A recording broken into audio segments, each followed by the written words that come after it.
تعرفه العلاقات الاقتصادية بين المغرب وفرنسا، وهما البلدان اللذان أدركا كيفية الاستفادة من تكاملهما من أجل بناء شراكة مثالية. هي محطة جديدة من محطات مسار طويل لعلاقات مغربية فرنسية عريقة متعددة الأبعاد، تتكامل فيها الجوانب السياسية والاقتصادية والاجتماعية والتاريخية والثقافية. استقبال شعبي يليق بما يجمع البلدين الصديقين من روابط متينة وعلاقات تعاون مثمر تزكيها الرغبة المشتركة في النهوض بها إلى أعلى المستويات. هي علاقات ثنائية استراتيجية على أكثر من مستوى، وللبلدين انشغالات واهتمامات مشتركة، ويواجهان معا نفس التحديات، وهما عازمان معا على تحويل هذه التحديات إلى فرص للتنمية ولتحقيق الازدهار المشترك والمنفعة المتبادلة. هذه اللحظة في مسار العلاقات الثنائية المغربية الفرنسية تؤكد الاهتمام الذي توليه قيادة هذا البلد الصديق لتطوير روابط التعاون بأبعاده المختلفة مع المغرب من أجل إعطاء مضمون حقيقي للصداقة العميقة بين البلدين. تتميز الصداقة المغربية الفرنسية بطابعها المتجدد من أجل رفع التحديات، ومن أجل أن تضطلع بدورها كرافعة في الفضاء المتوسطي الإفريقي. يندرج هذا اللقاء بين قائدي البلدين في إطار العلاقات الخاصة بين المملكة المغربية والجمهورية الفرنسية، والشراكة الاستثنائية التي ترتكز على رؤية متكاملة إزاء الملفات الكبرى. التزام قوي وراسخ بالعمل من أجل تكريس شراكة استراتيجية متعددة الأبعاد، لا سيما في المجالات الحيوية والقطاعات الواعدة بالنسبة للبلدين الصديقين. تعكس هذه الزيارة تصميم البلدين على تقوية علاقاتهما النموذجية بشكل دائم على أساس الاحترام المتبادل والتطلعات المشتركة لتحقيق التنمية والرفاه للشعبين الصديقين المغربي والفرنسي. يعكس اللقاء على أعلى مستوى الذي تتيحه هذه الزيارة الاهتمام الذي يوليه المغرب لتعزيز علاقاته الاقتصادية مع مختلف الشركاء. ولقاء بين قائدي دولتين يمثلان الحداثة وعمق التاريخ ضمن زيارة تجسد إرادة لمقاربة مشتركة في مواجهة التحديات الماثلة في كلا ضفتي البحر الأبيض المتوسط. تكتفي زيارة رئيس الجمهورية الفرنسية للمملكة المغربية أهمية كبرى على أكثر من مستوى، نظرا لعراقة علاقات الدولتين التاريخية والسياسية، ونظرا للدور الوازن الذي تلعبانه على الساحة الإقليمية والدولية. زيارة الرئيس الفرنسي للمغرب خطوة كبيرة تزكي الطموحات المشتركة وتؤكد المكانة التي يحتلها كل بلد في السياسة الخارجية للبلد الآخر من منطلق استراتيجي.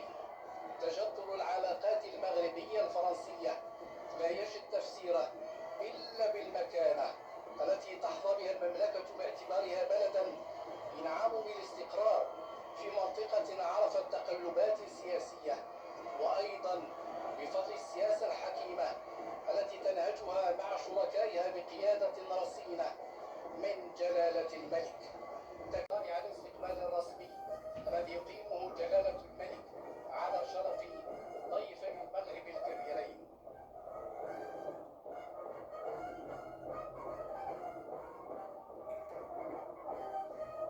حقبة ومرحلة جديدة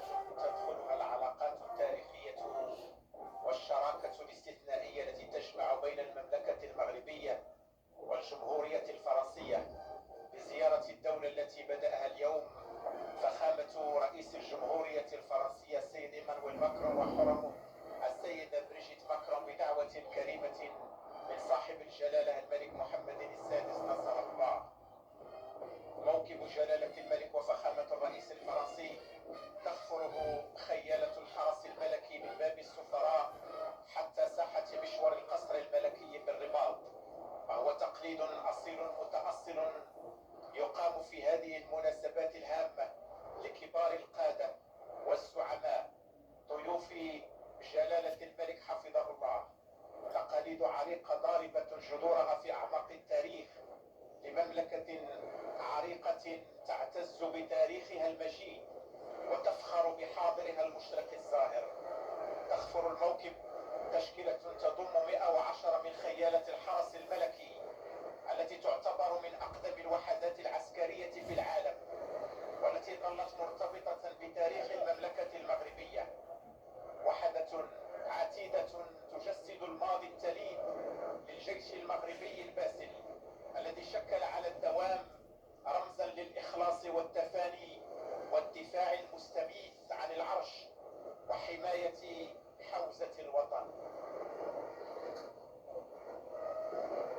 هي مظاهر خاصة واحتفال غني بالدلالات والرموز يجسد حفاوة الاستقبال والترحيب الذي يخص به صاحب فرنسية.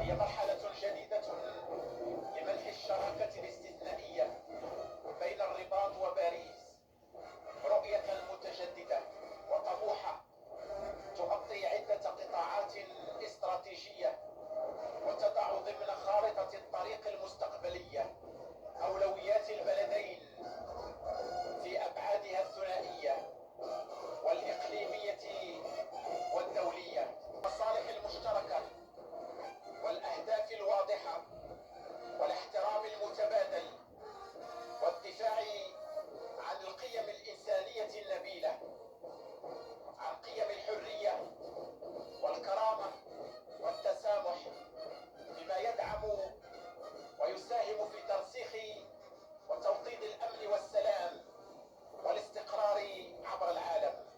أسس مصالح متبادلة، علاقات تجمع دولة بدولة ويتابعها قائد البلدين باهتمام وعناية كبيرة. ففرنسا هي شريك مميز للمغرب سياسيا، اقتصاديا وإنسانيا، قائمة على أسس متينة وصلبة.